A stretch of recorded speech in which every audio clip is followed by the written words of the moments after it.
Hey friends, it's Michael Kingswood. It's story time, and it's Saturday. It's actually Saturday evening as I'm finishing this up. It's going to be put out a little bit late tonight, but that's okay.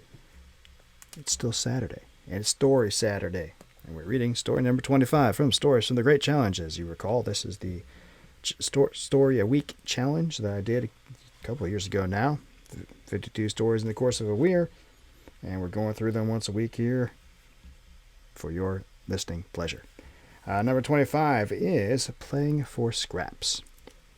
This is a science fiction story. It's set on Gilroy Station in the Korathi Empire. The Korathi Empire is a political entity that I created in my novella Veritas Morte. And I've written some other stories set in the Korathi Empire and its neighbors.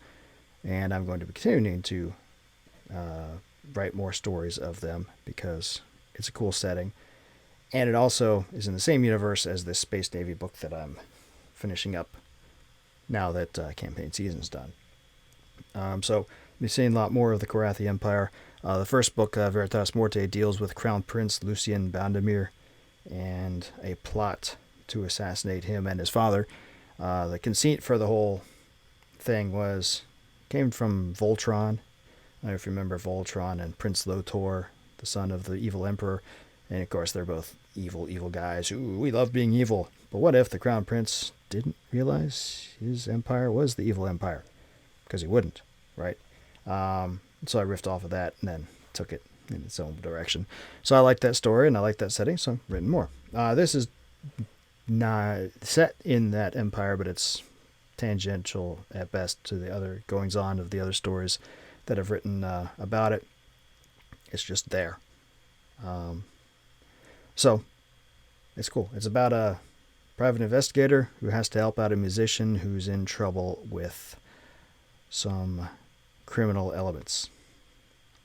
I wrote it. I read it. It's awesome. Let's get to it. I'll talk to you after the story's done. I was just tallying up the invoice for my latest case, an easy job for a little old lady down on the station's third level, when Jason conned for entrance to my office. I'd known Jason for a couple years, and when he conned, the image of his face popped into the upper left corner of my vision, courtesy of the database implants that I'd installed last year. Made forgetting names and faces a thing of the past, but sometimes it could also be annoying, like now, when I had been busily deciding whether to charge Mrs. Garant for the gratuity I'd had to slip the security guy, or just let it slide. So I tried to ignore Jason's comm. Maybe he'd go away. But he commed a second time a few seconds later. Screw it. I'd let her pass on this one. Swiping the gratuity entry out of the invoice, I made a sweeping downward gesture with my left hand, and the hollow of the invoice file compressed down into the stainless steel top of my desk and winked out. My office was not what you would call spacious. Just a few meters on a side, barely larger than a closet in some people's homes. But I owned it right out, or as much as anyone could really own anything on a space station that was owned entirely by the government of the Korathi Empire, and I made it my own little slice of, well, not quite heaven, but at least something that worked for me. The desk was directly in front of the door, and L-shaped, so I could swivel my chair to the right to face the little brown and white sofa where clients could sit without exposing myself. It also gave me plenty of legroom, and plenty of room to conceal a couple of pieces on either side of the L, so one was always easy at hand, whichever way I was facing. Just in case. Behind the desk, or to the right if I was facing the couch, I had my file cabinets and a vid screen, and just to the right of those was a little blue sliding door that led to my back room, which had just enough space for a bed sized for one, two if you really like snuggling, and a head compartment that I had modified to include a little shower apparatus in it. I even had a real potted plant in the corner next to the client's couch, which opened flower buds from time to time throughout the year, giving the place a more organic fragrance than the typical aftersense of the atmosphere processors on the engineering levels lent it. It was pretty much everything a guy could need or want, except for maybe a kitchen, but I'd never been a good cook anyway, and Tamarai's place down the corridor had the best chef on the station, so screw it. The latest comm from Jason was still registering on my implants. I keyed up the security camera I had mounted in the corridor above my door. On the vid screen above my file cabinets, live video from outside sprang to life, and I saw Jason standing there, his head swinging left and right as he shifted from foot to foot, noticeably. Either he really needed to use the head, or he was damn nervous about something. Great. Sighing, I slipped my hand beneath my desk to the button that controlled the door's locking mechanism and turned to face front. The lock snapped open with an audible clack, and outside a quick buzzer would have sounded. A second later, Jason had the door pushed open and he slipped inside, closing it as soon as he was through. Jason was a little bit taller than me, but skinny. The kind of guy who'd never become acquainted with the weight room, but also had a metabolism that kept him lean. He was lightly tanned, with long, thick black hair and deep brown eyes, and he wore an olive green jumpsuit and mag boots. A black faux leather belt cinched the jumpsuit around his waist, and the thigh pocket of his left leg bulged with something or other. "Hey, Suresh," Jason said, his eyes glancing from me to the couch to the door to my back room and back in a frenetic scan that confirmed it in my mind. He was scared. "Jason," I said, keeping my voice calm and gesturing at the couch for him to sit. "How's the recording coming?" Jason blinked. Then some of his nervous energy faded as my comment changed his thoughts for a second, and he flashed a hint of a smile. He worked up on the cargo docks, but he'd always fancied himself a musician, and he had a side gig playing his keyboard and singing in the various bars and clubs that scattered the station. From what I'd heard, he made all right money doing that, and he had developed a bit of a following. He'd given the station a bit of a stir a couple months back, though, when he launched a campaign to help fund his first privately recorded and distributed album. He'd put up advertisement messages on the various boards, sent out emails to everyone he knew, pimped it at his gigs, said he had the distribution all lined up, just needed the money for recording and production. He'd offered a bunch of perks and goodies for people who contributed, depending on how much they gave. It was the talk of the station for a few weeks. Hell, I'd even contributed a little bit myself, just enough to get the album, not for anything else. I figured, what the hell? He and I weren't exactly friends, but I didn't think ill of him, and he could play the keyboard pretty well, so why not help a brother out? And from what I'd heard, he'd crushed it, brought in far more money than he asked for. Now he just had to produce the thing. Jason sank onto my couch, and the smile he had started to wear slipped away. He slouched forward, resting his elbows on his knees and clasping his hands together. His eyes lowered to look down at his hands, and he shook his head. "Need your help. I need off the station without anyone knowing I've gone."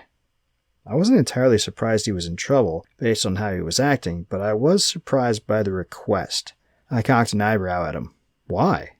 He looked back up at me and blanched when his eyes met mine. "I'm in trouble, man." "No kidding." He flinched slightly at my tone. I didn't even try to hold the sarcasm back, but after a second he shrugged slightly, and his eyes fell again. "I owe some people money. I thought I'd make enough from the album thing to be able to get the album produced and pay them back, and it would be all good, but—" he shook his head. My other eyebrow rose to meet its fellow on my forehead. "You took in about double what you asked for." "Yeah, well, about that." "Oh, for the love of—" I shook my head in disgust. "Why, did you blow it all on strippers and dust?" "What?" He jerked upright, looking at me with an expression like I'd just called his sister a slut. "No!" "So what's the problem?" Jason's nostrils flared. I'd pissed him off by the dust comment, apparently, but at least he wasn't talking in a self-pitying mumble anymore. "The problem is that production costs are more than I thought. I blew through most of the money I got, and the album's only 2/3 done, and I still have to pay for the extras that I offered to the highest tier backers. And then this morning, Carpenter's men told me he wants his money now." "Carpenter? You owe money to Carpenter?" If that were the case, it was bad. Very bad. You didn't mess with Carpenter. Not in Gilroy Station. Hell, not any place within 2 jumps of this system. Jason nodded, some of his anger leaving, as he considered his predicament again, and not my accusation. "How much do you owe him?" $4,000. "But I heard you brought in almost $10,000 from your fundraiser. How much do you have left?" Jason just looked at me, silently. I sat there for a long several moments, considering. He really was in big trouble. It was hard to tell which direction was worse. On the one hand, he had taken a lot of money from people living on the station, making promises to them that he apparently was now not going to be able to deliver on. I'm not a lawyer, but to me that sounded like fraud. On the other hand, he owed Carpenter the equivalent of 4 months' wages for a guy who worked the docks, like Jason did. A man could get thrown in prison for fraud for a long time, but not paying Carpenter? That would get you spaced. Okay, no question which was worse after all. I shook my head. Should have paid him off first. Jason snorted agreement. Then after a second, he shook his head. "No, I was going to pay him soon as the album was out and I started getting royalties. No problem at all." I just looked at him. Even after all that had happened, he couldn't actually be that dumb to continue justifying like this. But maybe he was, because he looked back at me defiantly, like he really thought he'd done nothing wrong. I sighed. "So you want me to smuggle you off the station?" Shaking my head, I said, "What is it you think that I'd do, Jason?" "What do you mean? You're a private dick." I nodded. "Yeah, I do investigation. If I help you run out on your contributors, I'm an accessory to fraud and maybe larceny. I don't do crime. You want crime, you go to Carpenter. You want an honest investigation within the law, well, not always within the law to be honest, but close enough for deniability, and he didn't have to hear that right this moment. You come to me. Carpenter? Jason looked taken aback. But I can't. Right, you can't go to him and ask for help getting away from him. I blew my breath out in a soft whistle and leaned back in my chair. Sounds like you're screwed. Jason frowned, his eyelids fluttering in a quick succession of blinks as he processed what I just said. You know what the worst part is? He shook his head. The worst part is I won't get my copy of your album. He blinked, cocked his head to the side. Then he grinned as the import of what I'd said raced as quickly as anything could race through his head. Yeah, I didn't know you backed me. Thanks, man. I just stared at him, narrowing my eyes into the look that I knew from experience made me appear a very dangerous fellow to cross. And not just as an act either. I couldn't believe what he just said. He didn't even know who had backed him? How in the hell could he think he would fulfill... I took in a long, deep breath to calm myself, held it, then let it out slowly. Jason, meanwhile, had lost his momentary smile. He'd actually recoiled deeper into the couch from the look I'd given him. Right that second, he looked like he wanted nothing more than to bolt out of my office. Too bad for him that my door locked automatically when it shut. I let him squirm for a few seconds as I considered the situation. I could just tell him to get out, and let him take his chances with Carpenter or with the law. It would serve him right. But you know what? I really did think he played that keyboard well, and I wanted to hear his album. And while he wasn't exactly a friend, I didn't really want him to end up being spaced either, or sent to prison. Though let's be honest, he would never live to go to prison. And maybe I could work a little something for myself into this too. I nodded to myself and stood up from my desk chair. Jason made to get up as well, but I put up a hand and he froze in place. Okay, I said, here's what's going to happen. You're going to stay here. I'm going to go talk to Carpenter. Carpenter? Jason sounded shocked, but shut up. I reached down beneath my desk and pulled out the rightmost of the guns I'd kept concealed there. Jason's eyes widened when he saw it, but when I just lifted up my shirt and tucked the weapon into the holster I always wore on my right hip, he relaxed again. A bit. Okay, I'm going to try to catch you a deal.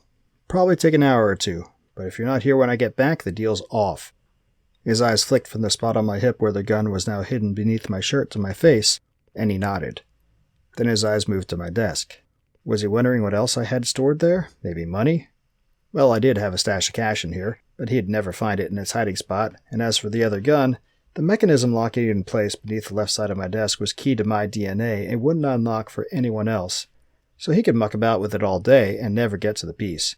Still, it couldn't hurt to lay down the rules plainly for him, since apparently he wasn't all that smart. Don't touch anything while I'm gone. You can watch the televid and use the head. Nothing else. Got it? He nodded again. Okay, I'll be back soon. With that, I headed toward the door and the station beyond. I've worked with Carpenter before. I didn't know if Jason knew that or not, but it didn't matter. No one who does business in my field on Gilroy Station could have avoided crossing paths with Carpenter. In my case, I dealt with him twice before on behalf of clients, and again for a job he wanted done. Mostly above board and not at all unscrupulous. He knows my boundaries and has never even attempted to get me to cross them. So we knew each other. Wouldn't say we were friends, but there was at least a healthy professional respect there. I was counting on that to give me an in to try to help Jason out of his fix, and as I rode up the lift to the first deck where Carpenter kept his offices, I went over my pitch to him at least 4 times. The first deck was much different than the lower levels where I resided. The corridors were broader, the overheads higher, the LED lighting more closely approximating the natural light from a G5 star. Even the grav plates in the deck seemed more uniform, but maybe that was just an illusion caused by all the other niceties that were so much better here than what I was used to. Carpenter's offices were opulent, as fitted a man of his stature. Officially, he was CEO of the system's largest shipping firm, and had branched out into real estate development and domestic manufacturing. But of course, that was just a front to conceal and assist his real business. Still, as I strode into Carpenter's corporate offices, I couldn't help but feel like I was being warmly welcomed into a peaceful and honest realm of commerce, bent only toward doing its best for the benefit of its clients and shareholders both. But that only lasted a few seconds. Then I began glancing over my shoulder, looking for the knife that was headed toward my back. Or the bullet. Since I was known there, I managed to skirt past the initial layer of receptionists and lackeys, but I couldn't just waltz past Justine, Carpenter's executive assistant. She was mid-40s and still attractive, with lush blonde hair that had to have been dyed to conceal growing gray, rolling past her shoulders, and a shapely figure that didn't at all reflect the 5 children that I knew for a fact she had borne for her husband. As I approached, her sparkling green eyes narrowed, and she smiled at me cautiously, shifting so that the green blouse she wore closed a bit at the collar. Almost like she expected me to try to steal a glimpse or something. "Mr. Amantha," she said by greeting, and arched an eyebrow at me. Sitting there behind the thick mahogany desk that marked her domain, she made no qualms about who was in charge in this place. "I don't believe you have an appointment." I grinned at her, trying for the charming gamut. "Just wanted to see you again." The other eyebrow rose to join the first, and her lips compressed. "So much for the charming bit." I cleared my throat. "I need to see him. It's an urgent matter concerning Jason Ramsey." She just looked at me for a few seconds, and I could see the wheels turning in her head. On the one hand, Carpenter did not like to be disturbed without an appointment. On the other hand, she knew I had done jobs for him in the past, and her eye had twitched slightly when I said Jason's name. She knew Carpenter was interested in him, if not the exact reason why he was. Justine nodded. "One moment." Then her eyes went unfocused. I recognized the expression of a person conducting subvocal comms over implants. She was communicating directly with her boss. A moment later she blinked and her eyes turned back to meet mine. She nodded slightly. "Mr. Carpenter will see you." She gestured toward the wide faux oak double doors to the left of her desk, which led into Carpenter's inner sanctum. Smiling at her, I nodded, then proceeded toward the doors. I saw her left hand drift beneath her desk, and a buzz and a click announced a lock disengaging. Then the door swung open inwardly. Carpenter's office was 5 or 6 times the size of mine, and paneled in what was either very good faux oak or the real thing. Either way, it would have cost a small fortune to bring it up here onto the station. The left-hand wall, as I entered, was dominated by bookshelves that were crammed full of hardback tomes beyond immediate count, yet another indication of the man's wealth, even if the paneling hadn't been enough. His desk was broad and deep, made of darkly stained wood, and faced the doors before a wall of pure, transparent plasteel that looked over the starscape beyond the way a planet-bound executives would look out over a picturesque countryside. A trio of upholstered stuffed chairs sat around a coffee table that was stained the same shade as Carpenter's desk between the doors and the desk, to the right a bit, a more informal place to meet than in the 2 similarly upholstered chairs sitting directly across his desk and facing it. Carpenter himself was a man who, unlike Jason, had been inside the weight room before, many times. Word was he had played rugby in his youth, and though he was in his 50s now and his belly strained the buttons of the gray pinstripe suit coat that he wore over a white shirt and a red tie, he still had the broad shoulders and barrel chest that spoke of many years of exertion. His face was round, he had closely cut yellow-brown hair and hazel eyes, and the lines around his mouth suggested a man who liked to smile and laugh. When I stepped in, he rose from the chair he was sitting in, one of those surrounding the round table, and placed the book he had been reading down atop the table. "Suresh," he said, extending his hand to me, "nice to see you again." I knew from experience that his grip was beyond firm. Every time I shook hands with him, I had to thrust my hand as deeply into his as possible, or my fingers would be crushed to the point of breaking. I did the same this time, inwardly bracing myself against the pain in case I didn't go far enough before he began to squeeze. "Mr. Carpenter," I said simply, and squeezed as the vice grip came down around my fingers. I didn't let my relief show when I realized I had indeed pushed far enough. But I could see from the amused twinkle in Carpenter's eyes that he knew what I was thinking. Still, he had the grace not to say it. He just released my hand and gestured toward the other chair at the table. As I settled down into the proffered chair, he spoke again. "So you're here on behalf of Mr. Ramsey," he said, shaking his head. "Wish I could say I wasn't upset with him." "Yes, well," I said, and leaned forward toward him as he also sat. "You have reason. I'm here to see if we can work out an arrangement." "I don't see what's to work out. He raised a lot of money with his fundraiser. He needs to pay what he owes." That was true enough. But I don't disagree, but there's more to the situation that makes things complicated. Carpenter raised an eyebrow, and I laid it out for him. When I had finished, he leaned back in his chair and blew out a long, exasperated breath. "You have got to be kidding me." I shook my head. "I wish I was." "So you mean to tell me that not only does he not have enough money to pay me, he doesn't have enough to finish his recording?" I nodded. Carpenter looked away toward the plasteel wall that looked out into the universe. "Son of a bitch," he said. He paused for a second, then looked back at me. "You know I backed his fundraiser? At the highest level." I blinked, utter surprise forcing me to silence for several seconds as I processed what Carpenter had said. I flashed back to the days when Jason had been running his fundraiser. The highest tier had been for $500, which meant he owed you $4,000, and you gave him $500 more in the fundraiser? Carpenter nodded. You didn't add it to his debt, just gave it? He nodded again. Why? Carpenter shrugged. What can I say? The man plays a mean keyboard, and he's got a great voice. No argument there, except it was another indictment against Jason, because if he had realized that Carpenter had given him $500 in the fundraiser, surely that would have cued something in his head to question what was going on with the debt he owed. But then again, I'd already established that Jason wasn't so smart, so I shook my head, one thing at a time. Can we agree we would both rather see him finishing his album and getting it out to the world earning money than see him try to breathe vacuum? Carpenter raised an eyebrow at my forthright statement, but he nodded. He had a distinctly curious expression on his face. So how about this? You front him the rest of the money to finish producing the album, and to make good on the rewards to his backers. Carpenter opened his mouth to object, no doubt, but I held up a hand before he could say anything. Hear me out. He shut his mouth, though he did not look happy. You manage him while it's being finished. Make sure he keeps on the straight and narrow. Then, when it comes out, you get the proceeds, both revenue from royalties and from concerts, until his debt is paid, plus, let's say, 20%. I raised an eyebrow. Simple interest. Carpenter snorted, but he made a gesture that said, keep going. After that, you get 40% for the life of the album.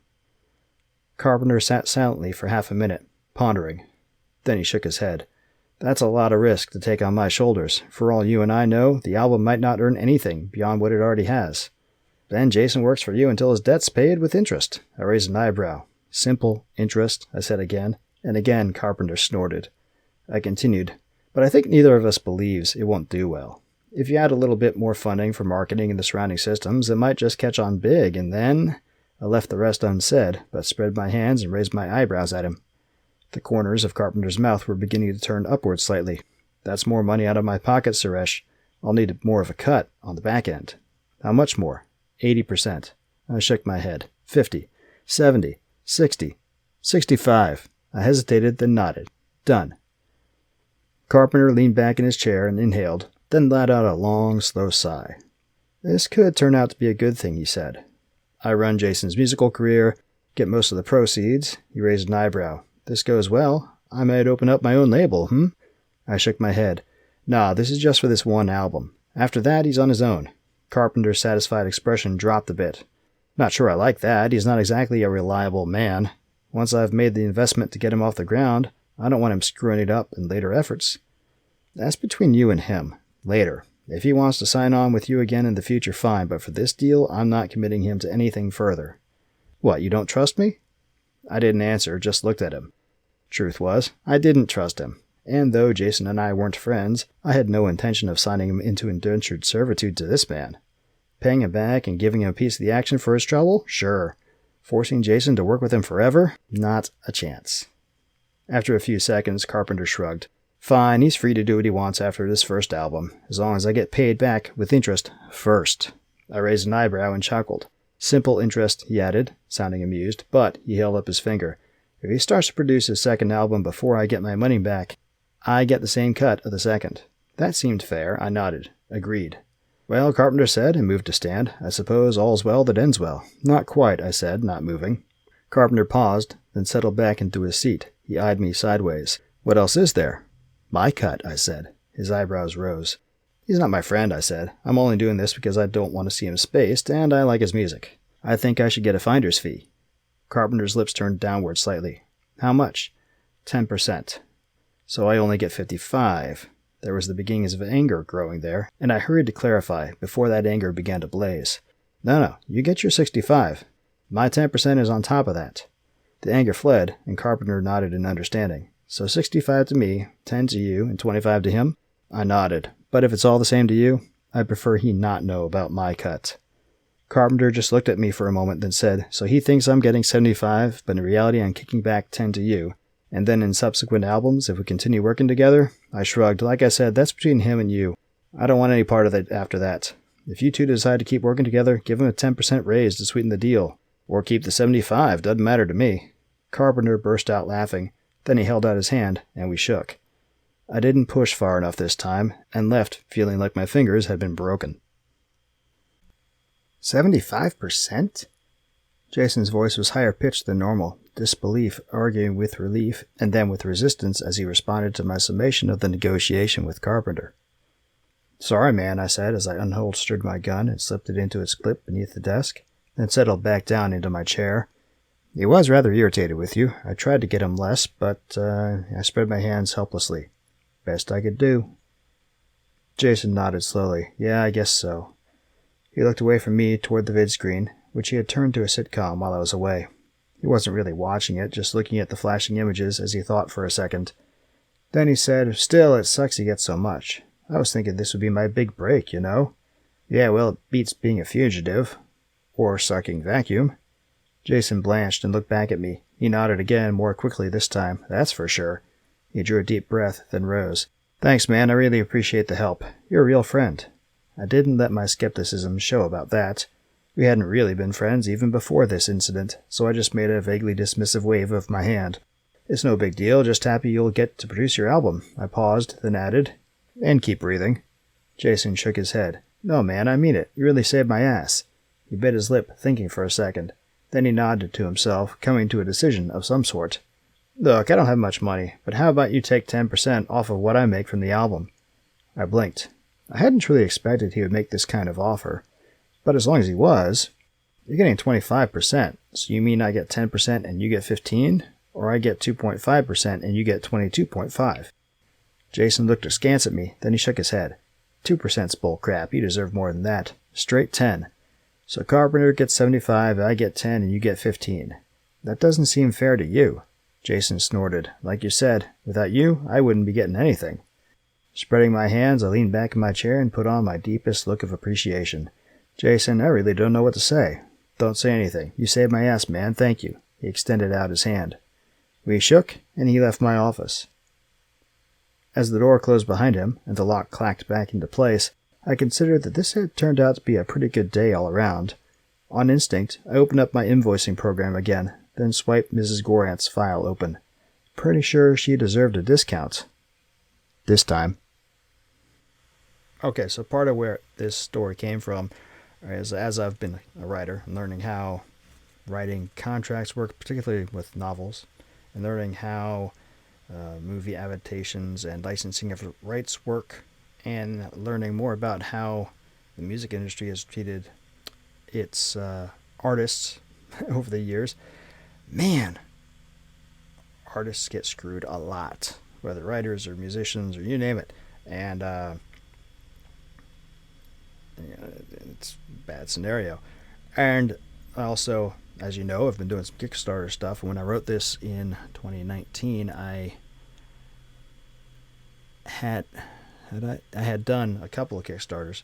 I got the Kickstarter for the second Glimmervale book, audiobook, Outdweller. Successfully funded that back in, I think it was 2019 or late 2018. I'd have to look at it again. But then I've done more crowdfunding since then. So riffing on crowdfunding and the way artists get screwed, and it sort of flowed from there. I hope you like it. I liked liked writing it. I think this character, Suresh, is kind of a fun dude. A little shady, but also not completely. And that Carpenter guy is, I like him too. I just like the story. Hopefully you did as well. If you did, tell all your friends and neighbors about what we're doing here, and about the Great Challenge stories that we're going through, and what we're doing next week. Next week is another science fiction story. It's called Terran New Year. And it's kind of a sci-fi romance, teen sci-fi romance thing, because it's about a girl who gets asked out to the Terran New Year's Eve party on their off-world colony, and there's great resentment against Terrans because they're the overlords who are oppressing the local populace, and there's a bit of a thing going on there. So that'll be fun. Come back next Saturday and we'll read it.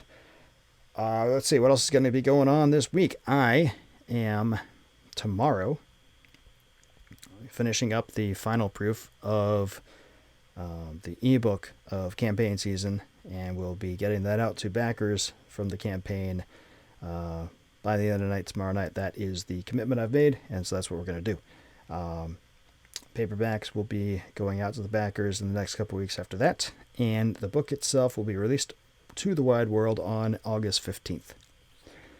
So we're getting all that squared away. Doing a little reformatting of a couple things in the rest of the Glimmervale series just to accommodate it. I have a book 1 through 3 compendium that's been out there for a couple of years. Now I'm going to put a books 4 through 6 compendium out as well. Let's go with that, so that'll be good.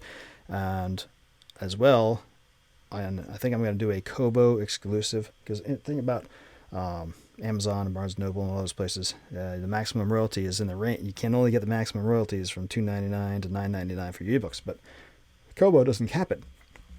So it wouldn't make monetary sense to me to put all 6 books out in a omnibus on Amazon. He's like, it only charge $9.99, and then there was way too much of a discount more per book, more than I'm comfortable doing.